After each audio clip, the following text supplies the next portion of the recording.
ओम शांति। आज के बाबा की 4 तारीख की महावाक्य है। आज बाबा ने कहा रूहानी यात्री हो और रूहानी यात्रा पर हो, और इस यात्रा में बाबा ने कहा बुद्धि में जो भरा हुआ है उसके आधार पर यात्रा होती है। इस यात्रा में स्थूल कोई भी सामान नहीं है। बुद्धि की यात्रा है तो बुद्धि निर्बंधन, जितना निर्बंधन होगा मन उतना शक्तिशाली होगा। तो शक्तिशाली हल्का तो ऊपर जाता है, वो भारी होता है तो नीचे आता है। और बाबा ने कहा साक्षी होकर के देखना है। जितना साक्षी होकर देखने का अभ्यास होगा उतना मन में फालतू नहीं भरेगा, अच्छी अच्छी बातें ही अपने अंदर रहेंगी। और साक्षी देख करके अपना पुरुषार्थ देखना है कि हम कितना जमा कर रहे हैं, कितना जमा किया है हमने, कितने अपने पाप नष्ट किए हैं, कितनों को बाबा का संदेश दिया है और कितनों को बारिश बनाया है। जो भगवान से राजयोग सीख रहे हैं, बारिश बने हुए कितने तैयार किए, ये साक्षी होकर देखना है अपना हिसाब। क्योंकि बाबा कहते अंत समय फाइनल पेपर होगा तो उसके आधार पर हमको पद पोजीशन मिलेगा। लेकिन करेंगे जब तो फाइनल में तो कुछ कर नहीं सकते। जितना हमने प्राप्त किया है उसके आधार पर हमको पद मिलेगा।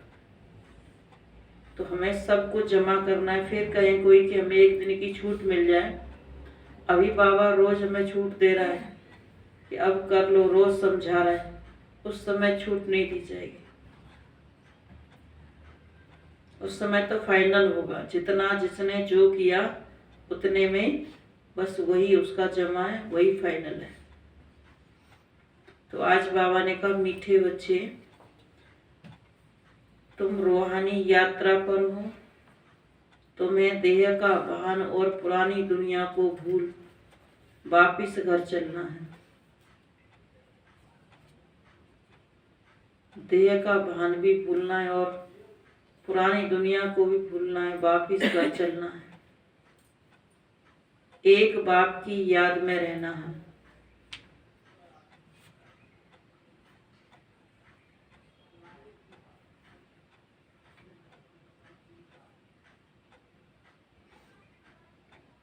प्रश्न, साक्षी हो कौन सी बात हर एक को अपने से पूछनी है? साक्षी हो कौन सी बात हर एक को अपने आप से पूछनी है?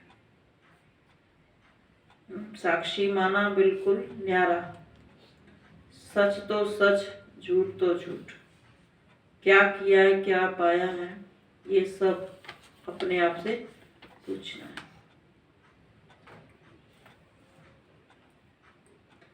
बाबा ने कहा उत्तर में, जैसे बाप साक्षी हो हर एक बच्चे की अवस्था देखते हैं कि इनकी अवस्था कैसी है। बाप को पाकर अतीन्द्रिय सुख का अनुभव करते हैं या नहीं? बाप को पाकर अतीन्द्रिय सुख का अनुभव करते हैं व नहीं? ऐसे अपने से पूछना है कि हम अपने आप को कितना सौभाग्यशाली समझते हैं, कितना अतीन्द्रिय सुख का अनुभव करते हैं और हम अपने आप को कितना सौभाग्यशाली समझते हैं।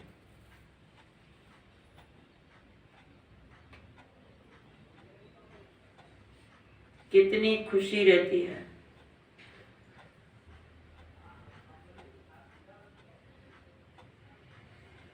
जिसका जमा है, जिसको खुशी है, वो तो सौभाग्यशाली समझते हैं। और जिनकी बुद्धि रूपी झोली खाली है वो भी क्या समझते हैं? मुश्किल समझते हैं। तो कितनी खुशी रहती है। बाप से पूरा वर्षा लिया है,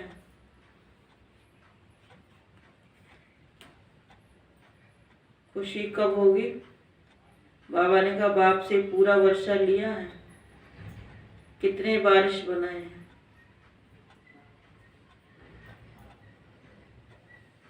दुनिया में जो बड़े बड़े बिजनेसमैन होते हैं, उनके बिजनेस चलते हैं, वो बैठे रहते हैं और उनका बिजनेस चलता रहता है, आमदनी होती रहती है, कमाई होती रहती है।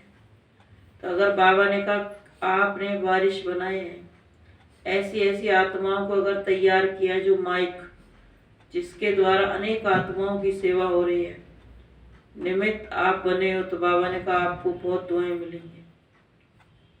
जिसको अगर आपने ऐसी किसी आत्मा को तैयार किया है तो बहुत दुआएं मिलेंगी, पद भी बहुत ऊंचा होगा।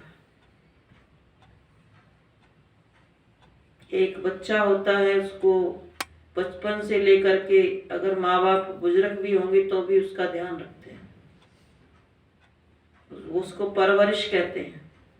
लेकिन दुनिया में तो कभी जिम्मेवारी पूरी नहीं होती है, बुजुर्ग हो जाएंगे तो भी। तो अगर बाबा कहते हैं अगर आपको किसी ने आपको ज्ञान में चलाया है तो उसको खड़ा करना, उसको सावधान करना, उसको मंजिल तक पहुंचाना, उसकी देख रेख करना, ये परवरिश है। उसकी पालना करना, उसको मजबूत बनाना, हिम्मतवान बनाना, क्योंकि वो कमजोर आत्मा भी बन जाती है, बीच बीच में माया के विघ्न भी आ जाते हैं। उसको उसकी यात्रा, लंबी यात्रा तक पूरा पहुंचाना। क्या वो वर्षा ले रहे हैं? बाप के बन गए हैं, घर में तो नहीं बैठे हैं, पुरुषार्थ कर रहे हैं या नहीं कर रहे? तो इस रीति से बाबा ने कहा कितनों को बारिश बनाया, निर्विघ्न होके चल रहे हैं। तो बारिश बनाए हैं, योग बल से पापों को वशम कर पुण्य आत्मा बने।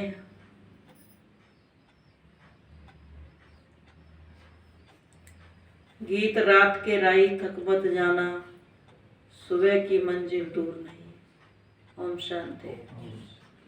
यह बच्चों को समझाया हुआ है, जैसे आत्मा शांत स्वरूप है, वैसे परम पिता परमात्मा भी शांत स्वरूप, वैसे परम पिता परमात्मा भी शांत स्वरूप है। ओम का अर्थ भी समझाया हुआ है कि ओम अर्थात अहम आत्मा, मम माया। सन्यासी लोग कहते अहम ब्रह्मासी, रचना को माया कह देते हैं, अहम ब्रह्मासी का अर्थ नहीं जानते। दुनिया में धन संपत्ति को भी माया कह देते हैं, और जो जुड़े हुए जितने संबंधी सबको क्या कहेंगे? ये मोह माया है। भगवान कहते हैं मोह माया नहीं है, धन संपत्ति भी मोह माया नहीं है। इनसे परे उठना, ये तो एक साधन है, सुविधाएं, सहयोग है। सन्यासी इनको दूर कह के, माया कह के ही जंगल में चले गए। तो इनके बिना तो गुजारा नहीं हुआ, फिर भी उन्होंने दूसरों को सहयोगी बनाया, उनसे सेवा ली। वह ब्रह्म को ईश्वर समझते हैं, रचना को माया कह देते हैं, अहम ब्रह्मासी का यह अर्थ करते हैं, परंतु यह सब रॉन्ग है। मनुष्य जो कुछ करते हैं सब मनुष्यों की सुनी सुनाई बातों पर, जिसने जो कुछ समझाया, जो रस्म चलाई, उस पर चल पड़ते हैं, उसका नाम हो जाता है। ये भी ड्रामा में नूंद है। अब बाप कहते हैं रात के राई तक मत जाना। कहाँ के राई? परम धाम के राई। यह हो गई रूहानी यात्रा, रूहों के लिए, आत्माओं के वापिस जाने के लिए यात्रा। गाइड तो जरूर चाहिए ना, विलायत से आते हैं उनको भी गाइड मिलता है, मुख्य मुख्य सब स्थान दिखाने के लिए। परमपिता परमात्मा को भी गाइड कहा जाता है, पंडों को भी गाइड कहा जाता है। तो बाप कहते हैं बच्चे, अब मैं आया हूँ तुम बच्चों को वापिस ले जाने। कितनी फर्स्ट क्लास यात्रा है, जिसके लिए भक्त लोग आधा कल्प से भक्ति करते आए हैं। कहते हैं आओ हमको अपने परम धाम ले चलो। वह जिस्मानी अनेक यात्राएं अनेक प्रकार की है। कोई पैदल यात्रा करते हैं, कोई साधनों से करते हैं, और बाबा ने कहा यहाँ जो करते हैं बुद्धि से यात्रा करते हैं, मन से शिव बाबा को याद करते हैं। कितने जिस्मानी पंडे हैं, रूहानी पंडा एक ही है। उन्होंने फिर पांडव सेना, शक्ति सेना दिखाई है। लड़ाई की तो कोई बात नहीं, बाप बैठ समझाते हैं। हे मीठे बच्चे, पहले तो ये निश्चय होना चाहिए कि बरोबर वह बाप है। तुम्हारा बुद्धियोग बाप के पास जाना चाहिए। बाबा आया हुआ है हमको वापस ले जाने के लिए। यहाँ है दुख धाम, पति दुनिया नरक। हेल नाम तो गाते हैं ना, गाते भी हैं लेफ्ट फॉर हेवेनली अबोर्ड।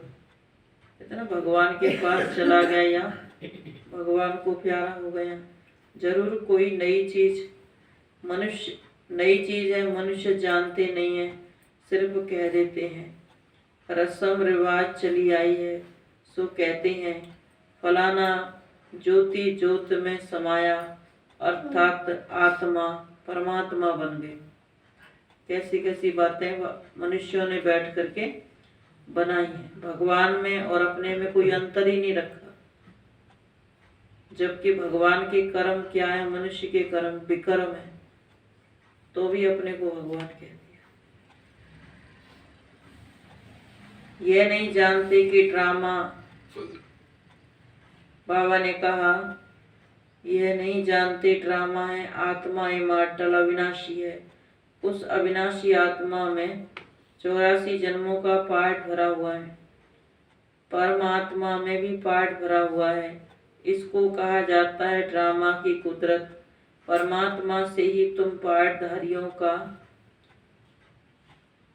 बाबा ने कहा परमात्मा से भी तुम पार्टधारियों का तो और ही जास्ती पार्ट है। वह तो है क्रिएटर डायरेक्टर। तुम जो देवी देवता बनते हो उनका सबसे जास्ती पार्ट है। आदि से अंत तक तुम्हारा पार्ट है। सत्युग त्रेता में तो बाप का पार्ट नहीं है। वहाँ बाबा को कुछ भी करना नहीं पड़ता है। इस समय मैं सर्विस करता हूँ। सत्युग त्रेता में बाबा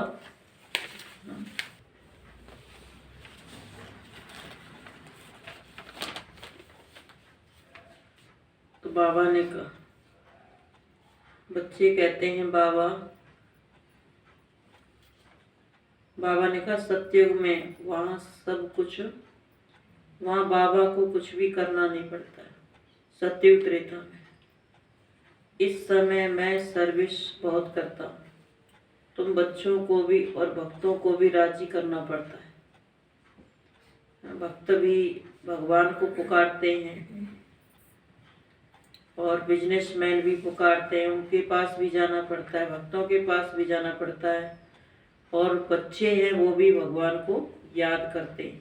उनमें भी किसी के कोई भी समस्या है तो उसको बाबा बच्चों की गारंटी भी लेता है, तो उनके पास भी मदद करता है। तो बाबा ने कहा बहुत काम करने पड़ते हैं। तो भक्तों को साक्षात्कार होता है तो वह समझते हैं बस हमने ईश्वर को पाया। भक्तों का नाम कितना है, वह है भक्त माला और यह है रुद्र माला। ज्ञान माला में भक्ति नहीं है। वह तो ज्ञान सागर से ज्ञान धारण कर भक्तों का उद्धार करते हैं। उन्हों की ही फिर रुद्र माला बनती है। अब जो मंदिर बने हैं द्वापर युग से बने हैं। परमात्मा उन मंदिर की मूर्तियों के द्वारा ही अपना काम करा रहा है, काम चला रहा है या काम करा रहा है, भक्ति का बाड़ा दे रहा है। गुरु गोसाई आए, धर्म स्थापक आए, वो भी भगवान के नाम पर आए, वो भी तमो प्रधान बन गए। तो भगवान ने उनके द्वारा भी देना बंद कर दिया। इसी तरह संगम युग पर बाबा ने फिर ब्रह्मा के तन का आधार लिया, उसके द्वारा कार्य कराया। तो उसके द्वारा बाबा ने कहा जो कार्य चला वहाँ भी जो मनुष्य आत्माएं श्रीमत, मनमत, परमत पे सब पर चलती है। तो उनके द्वारा भी परमात्मा देता नहीं है, सबके द्वारा साक्षात्कार भी सबके द्वारा नहीं कराता है, ब्रह्मा का ही साक्षात्कार कराता है, ब्रह्मा के द्वारा ही कराता है। अगर किसी आत्मा का कराएगा भी तो बहुत ज्ञानी, योगी, धारणा वाली आत्मा होगी, उसका ही बाबा साक्षात्कार या उसके द्वारा संदेश देगा। जैसे अपनी दादियां हैं, उनमें भी विशेष बाबा जिनके द्वारा सेवा कराते हैं, क्योंकि बाबा कहते हैं दुनिया कलयुगी है, कभी मनमत पे चलते, कभी परमत पे, कभी आसुरी संप्रदाय से मिल जाते हैं, कभी ईश्वरीय संप्रदाय के बन जाते हैं, तो बाबा उनको सारी शक्तियां नहीं दे सकता। इसीलिए बाबा कहते हैं कि साक्षात्कार की चाबी बाबा ने अपने पास रखी है, किसी को नहीं दी है। कोई को भी थोड़ा ज्ञान मिल जाता है तो अहंकार आ जाता है, पद पोजीशन का अहंकार आ जाता है, अपने का आ जाता है, तो परमात्मा उनको फिर वो शक्ति नहीं देता है, क्योंकि शक्ति तो परमात्मा के हाथ में, नहीं तो मनुष्य क्या नहीं कर सकता। फिर भी थोड़ी बहुत शक्ति मिलती है तो उसका भी बहुत अभिमान आ जाता है। फिर ये नहीं पता है उसको कि अगर मैंने उसको मनमत में यूज किया, परमत में यूज किया, तो परमात्मा की शक्ति वापस चली जाएगी, वहीं की वहीं चली जाएगी। उसने दी है तो वो लेगा भी।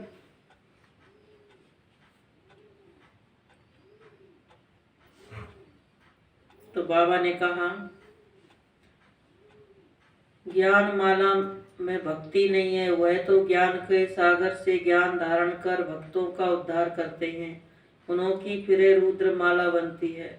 अब तुम बच्चे समझते हो हम रूहानी यात्रा पर हैं, ग्रस्त व्यवहार में रहते याद बढ़ानी है, वह है बहुत स्वीट चीज।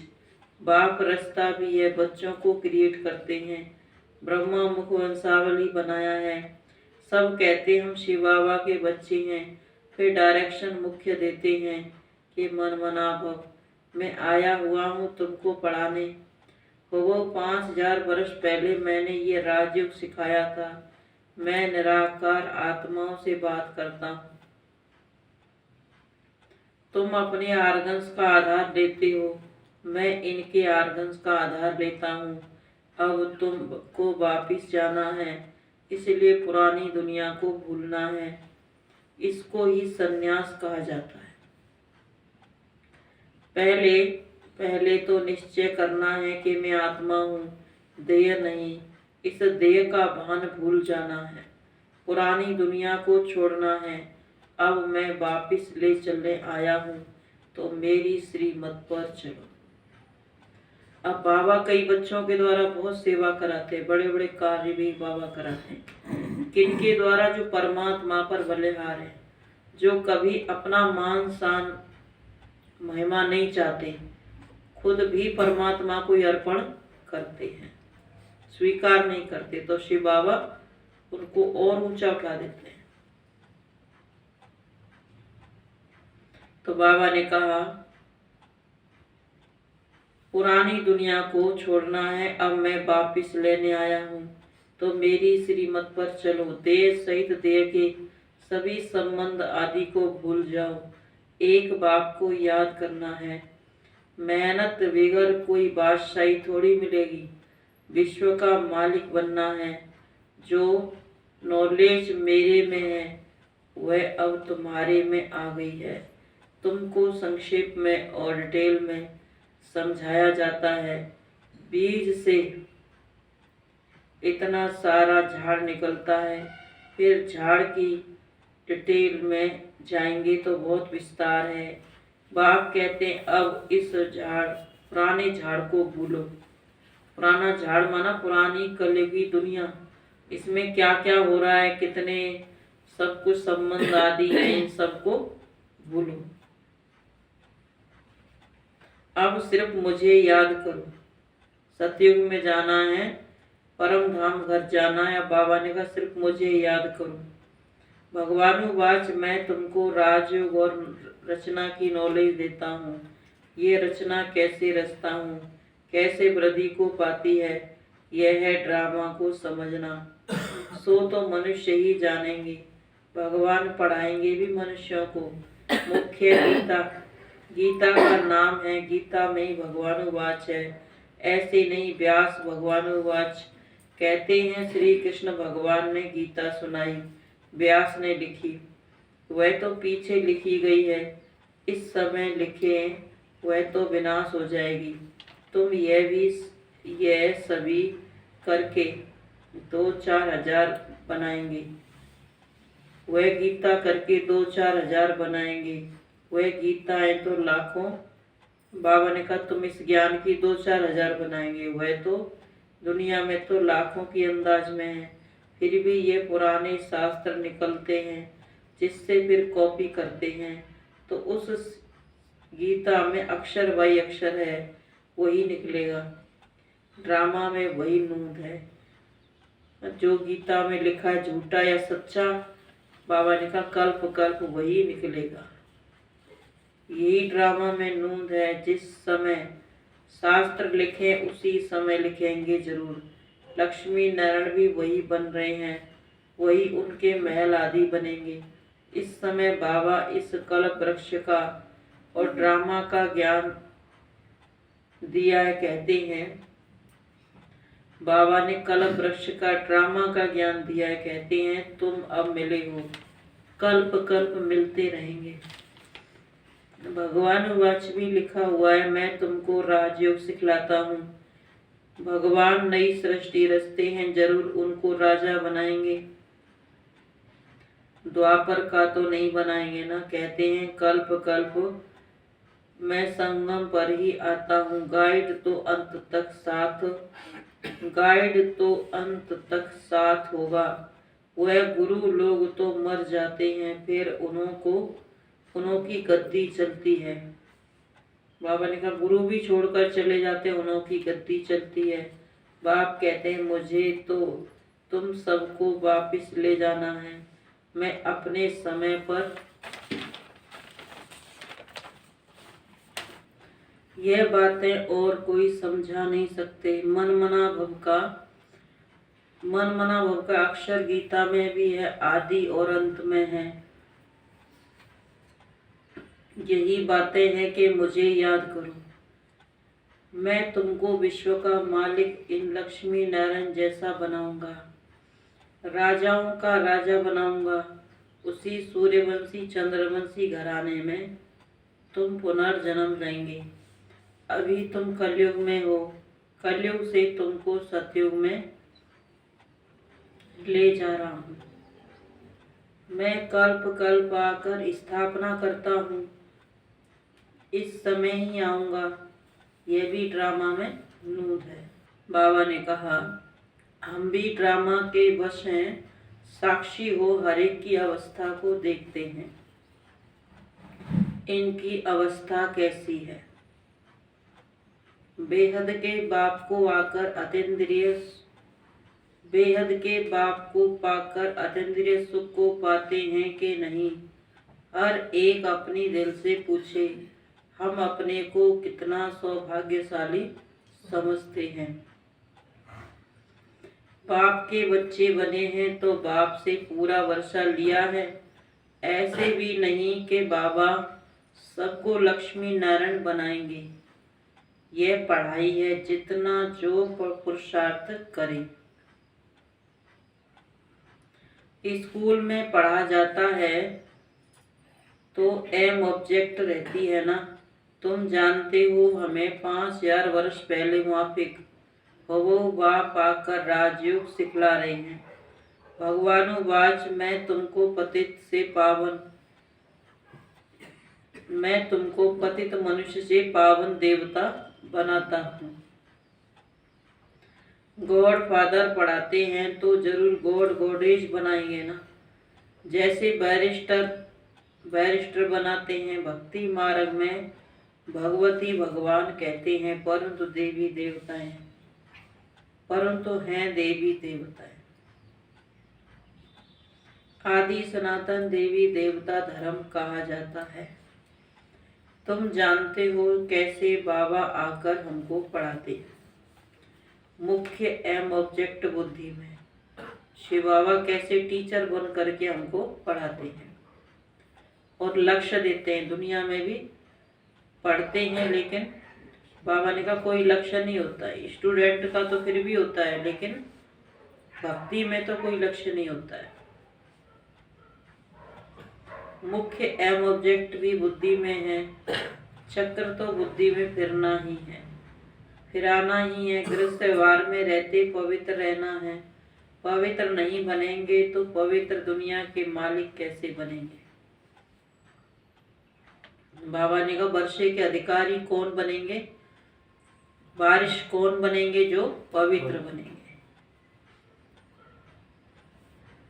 गृहस्थ व्यवहार में रहते पवित्र रहना है। यह ड्रामा का राज और कोई समझ नहीं सकते। यह चित्र आदि भी बाप ने बनवाए हैं। बाबा थोड़ी आर्टिस्ट था, ये ब्रह्मा बाबा, इसको थोड़ी पता इन चित्रों के बारे में कुछ। यह चीज और कोई बनवा नहीं सकता। यह मैप्स है, यह झाड़ है, ये बीज ऊपर है। कल्प वृक्ष के नीचे जगदम्बा बैठी है, जो सभी के सुख की कामना पूरी करती है। सतयुग में दुख का नाम नहीं होता। तुम कहेंगे हम नई दुनिया के मालिक बन रहे हैं। एक घर परिवार में जो रहते हैं वो सिर्फ एक घर परिवार वालों को ही सुख देने की बात करते हैं या सोचते हैं, लेकिन जो भगवान के बच्चे बनते हैं, जो बेहद की वैराग्य वृत्ति में रहते हैं, बेहद की सेवा करते हैं, उनके ही बाबा कहते हैं बुद्धि में रहता है कि अनेक आत्माओं को सुख दें, ज्ञान दे करके सुख दें, योगी जीवन बना करके सुख दें। सतयुग में दुख का नाम निशान नहीं है। तुम कहेंगे हम नई दुनिया के मालिक बन रहे हैं। मनुष्य से देवता किए करत न लागी बार। सिख लोग उनकी महिमा करते हैं। देवी देवता ही स्वर्ग के मालिक थे, अब और धर्मों में कन्वर्ट हो गए हैं, फिर निकलते आएंगे। हम भी आगे हिंदू धर्म लिखते थे, अभी हम कहते हैं ब्राह्मण धर्म के हैं। भले हम ब्राह्मण धर्म लिखते हैं, परंतु वह फिर भी हिंदू समझ लेते हैं, क्योंकि उनके पास ब्राह्मण धर्म का कॉलम कोई है नहीं। हम देवी देवता कहेंगे तो भी बदली कर हिंदू कह देंगे, क्योंकि ब्राह्मण अथवा देवी देवता धर्म का नाम ही गुम है।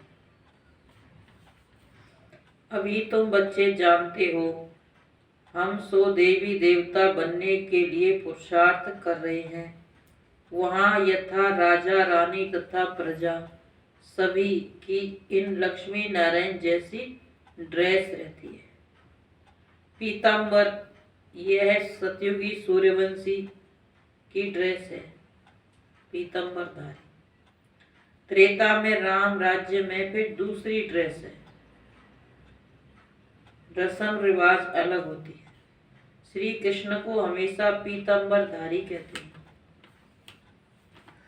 तो अब यह निश्चय करना है, बाप हमको स्वर्ग का वर्षा देते हैं, यह मृत्यु लोक खत्म होना है। जब तुम निरंतर बाप को याद करते रहेंगे तब संपूर्ण निर्विकारी बनेंगे। उसी नॉलेज, बाबा ने कहा उसी योग बल से पाप कटते जाएंगे, पुण्य आत्मा हो जाएंगे। तुम बाप के पास सरेंडर होते हो, पुण्य करते हो। भगवान के पास सरेंडर होना माना पुण्य करना। फिर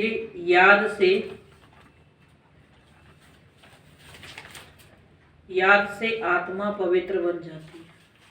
अब कोई जन्म लेता है, वो भी तो एक सरेंडर ही है। बच्चा बन के आया, माँ बाप के पास जन्म लिया, अब सरेंडर हो गया। वो उसको खिलाएंगे पिलाएंगे, फिर उनकी वो सेवा करेगा। अब भगवान के पास कोई आता है, भगवान का बच्चा बनता है, वो भगवान के पास सरेंडर हो गया। परमात्मा उसकी परवरिश करेगा, फिर वो परमात्मा की सेवा भी उसी वैराग्य वृत्ति, उसी दिल से करते हैं।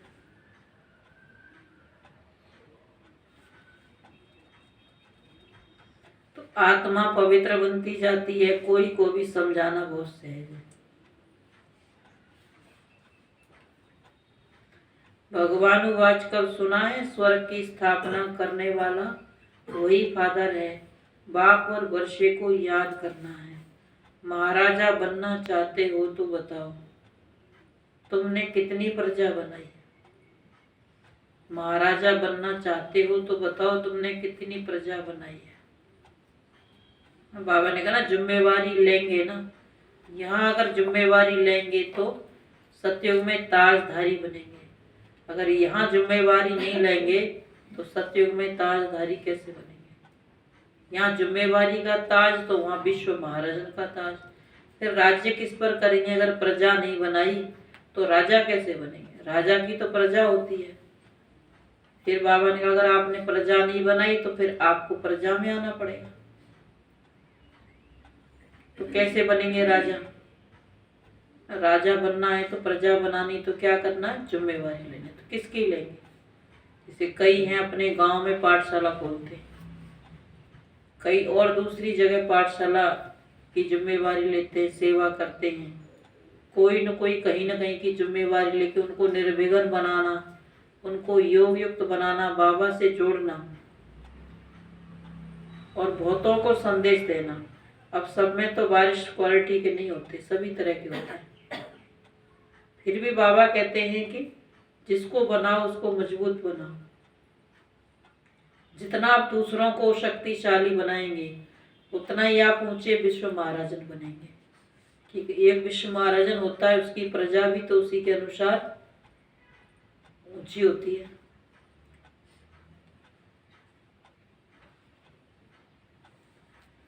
तो बाबा ने कहा, भगवान वाच कब सुना है, स्वर्ग की स्थापना करने वाला वही फादर है। बाप और वर्षे को याद करना है। महाराजा बनना चाहते हो तो बताओ तुमने कितनी प्रजा बनाई है। ऐसे बहुत लिखते हैं, फलाने ने हमको दृष्टि दी, तीर लग गया। दुनिया में बाबा कहते हैं कोई 8-10 साल तक पढ़ता है, पढ़ने के बाद डिग्री लेने के बाद नौकरी धंधे में लग जाता है, कमाई में लग जाता है। अब यहाँ कितने वर्ष हो गए, कोई 10 साल से चल रहा है, कोई 20 साल से चल रहा है, और कहेंगे और भी पुराने हो गए, कोई 25-30, अभी तक पढ़ ही रहे। तो कभी पढ़ाएंगे कि नहीं पढ़ाएंगे। अगर पढ़ाएंगे नहीं, सेवा नहीं करेंगे तो फिर आपका जमा क्या होगा। फिर राजा कैसे बनेंगे अगर प्रजा नहीं बनाएंगे, बहुतों को संदेश नहीं देंगे। तो आज बाबा ने कहा ये भी अपने आप से पूछो। तो कहते हैं ना, किसी ने ज्ञान सुनाया, उसकी ज्ञान का एक तीर हमको लगा, एक बात ही समझ में आ गई और हमारा जीवन बदल गया। तो प्रजा बनाने और बारिश बनाने की मेहनत करनी पड़े। प्रजा तो बहुत सहज बन जाती है, फिर गद्दी पर कौन बैठेंगे, वह भी मेहनत कर बनाना है। माया जीत जगत जीत बनना है। माया से हारे हार है, बाप से शक्ति लेनी है। यह मेहनत तुम बच्चों को करनी है। कोई भी बात में मूझते हो तो पूछते रहो। बाप पढ़ाते हैं तो इसमें कोई संशय नहीं आना चाहिए। अनेक प्रकार के संकल्पों के तूफान तो आएंगे, बुद्धियों को तोड़ने की कोशिश करेंगे, तूफान लगेंगे, माया खूब हैरान करेगी, फिर कहेंगे यह तो माथा ही खराब हो पड़ा है। जो बीमारी आदि कभी नहीं हुई सो अब होती रहती है। जो बीमारी आदि कभी नहीं हुई वो अब होती रहती है। विघ्न बहुत आएंगे, इसमें कमजोर नहीं बनना है। अच्छा, बाप दादा की मीठे मीठे मम्मा का सिकी लगे बच्चों प्रति याद प्यार और गुड मॉर्निंग। रूहानी बाप की रूहानी बच्चों को नमस्ते। हम रूहानी बच्चों की रूहानी माता पिता बाप दादा को गुड मॉर्निंग और नमस्ते नमस्ते। धारणा के लिए मुख्य सार है, बाप ने जो फर्स्ट क्लास यात्रा सिखलाई है,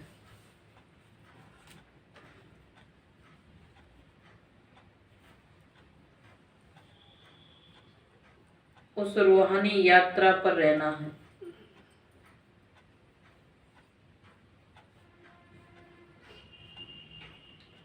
श्रीमत पर देह सहित सब कुछ भूलना है।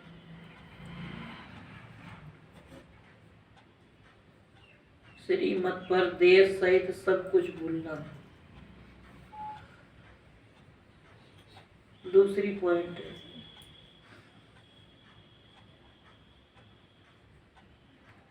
कभी भी माया के तूफानों में कमजोर व संशय बुद्धि नहीं बनना है।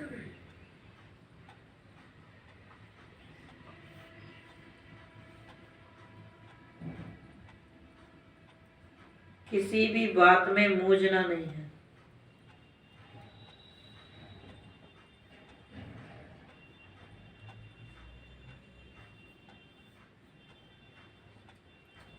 वरदान है,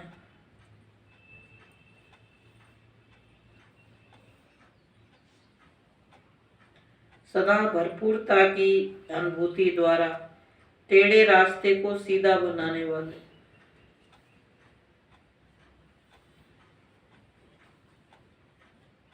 सदा भरपूरता की अनुभूति द्वारा टेढ़े रास्ते को सीधा बनाने वाले शक्ति अवतार हो। कितनी दुनिया आई, कितनों ने ज्ञान सुना, कितने चले गए। कारण कहते बहुत मुश्किल है। किसी को कोई बात मुश्किल लगती है, किसी को कोई बात मुश्किल लगती है। नहीं चल सकते तो छोड़ करके चले जाते हैं। तो बाबा ने कहा, कौन आत्मा इस रास्ते को तय कर सकती है जो भरपूर है, ज्ञान योग से भरपूर है। उसके लिए कोई मुश्किल बात नहीं, कोई बड़ी बात नहीं। तो भरपूरता की अनुभूति द्वारा टेढ़े रास्ते को सीधा बनाने वाले, जिस मार्ग पर चल रहे हैं उसमें क्या होगा, रुकावटें भी आएंगी, लेकिन परमात्मा की याद में सब ठीक हो जाएगा। सदा शक्ति के, गुणों के, ज्ञान के, खुशी के खजाने से भरपूर रहो।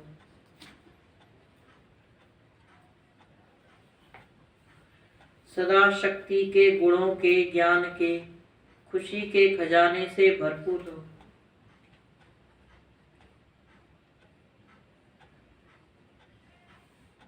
तो भरपूरता के नशे से टेढ़ा रास्ता भी सीधा हो जाएगा।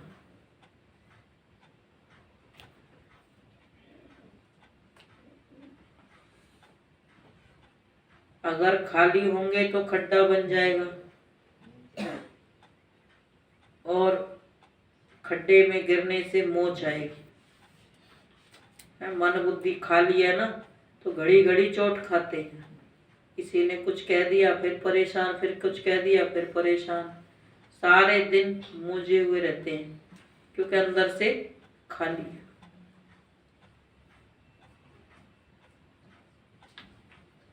अगर खाली होंगे तो खड्डा बन जाएगा, और खड्डे में गिरने से मोच आएगी। जो कमजोर और खाली होते हैं उन्हें संकल्पों की मोच आती है। अपने संकल्प पहले ही कमजोर होते हैं, फिर किसी ने थोड़ा और हिला दिया तो और चोट पहुंचती है, और कमजोर हो जाते, हिलते रहते। उन्हें संकल्पों की मोच आती है। शक्ति अवतार अर्थात टेढ़े को सीधा करने का कॉन्ट्रैक्ट लेने वाले। सीधा वो जो सीधे रास्ते पर चल रहे हैं, बाबा और बस बाबा। और टेढ़ा कौन है फिर, जो इधर उधर भी देखते रहते हैं। इधर उधर देखना माना थोड़ी सी अल्पकाल की प्राप्ति हुई वहीं रुक गई, फिर कहीं प्राप्ति हुई वहां अटक गए। तो समय तो जाता है, संकल्प भी जाते हैं। तो शक्ति अवतार अर्थात टेढ़े को सीधा करने का कॉन्ट्रैक्ट लेने वाले। ऐसा कॉन्ट्रैक्ट लेने वाले कभी यह नहीं कह सकते कि रास्ता टेढ़ा है। अब बाबा कहते तुम्हारे पास आएंगे भी कैसे ही आएंगे, बिगड़े हुए आएंगे, टेढ़े बाकी आएंगे, पुराने संस्कार वाले आएंगे, कड़े संस्कार वाले आएंगे। तभी बाबा कई बार कहता है, धोबी घाट भी है। धोबी के पास कैसे कपड़े आते हैं? मैले, पुराने, बिल्कुल ही दाग दगीले आते हैं। तो धोबी का काम क्या होता है? उनको साफ करना। खूब चोट भी लगती है उनमें, फट भी जाते हैं। इसी तरह बाबा ने कहा तुम्हारे पास भी कैसे आएंगे? जन्म जन्मांतर के पाप कर्म करने वाली आत्मा, 84 जन्म वाली आत्मा, तो क्या होगा? बिगड़े हुए संस्कार वाली आत्मा। उनको भी क्या करना है? ज्ञान योग सिखाते सिखाते सिखाते बाबा ने कहा टेढ़े को सीधा करना, सारी मोच निकालनी है। तो क्या होगा फिर? दर्द तो होता है ना, मोच निकलती है तो यहाँ भी अगर टेढ़े वाक्य को थोड़ा बताया जाता है, समझाया जाता है, तो क्या होता है? उनको बहुत दर्द होता है, छींटे भी आते हैं फिर धोने वाले के ऊपर। आप शिक्षा की बात दोगे तो आपको क्या होगा? 2-4 बातें सुनने को ही मिल जाएंगी।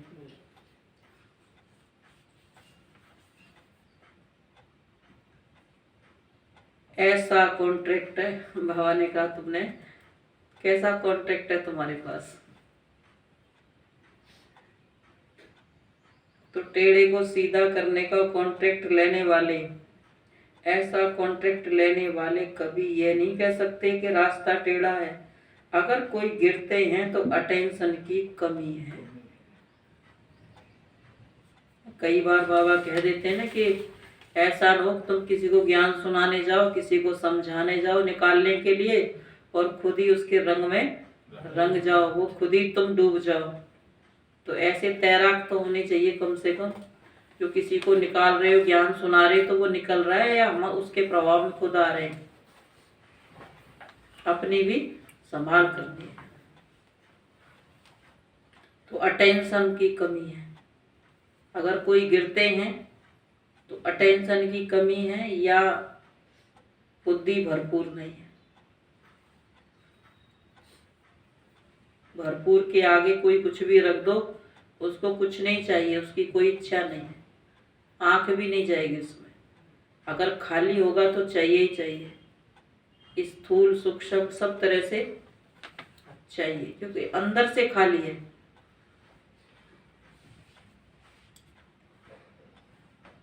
स्लोगन है, रोहाब को धारण करने वाले ही रूहानी गुलाब है।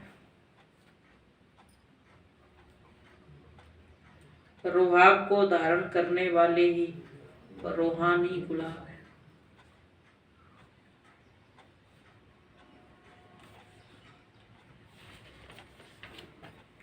तो आज बाबा ने कहा देह और देह के संबंध, पुरानी दुनिया, इन सब को भूलो, तुम रूहानी यात्रा पर हो।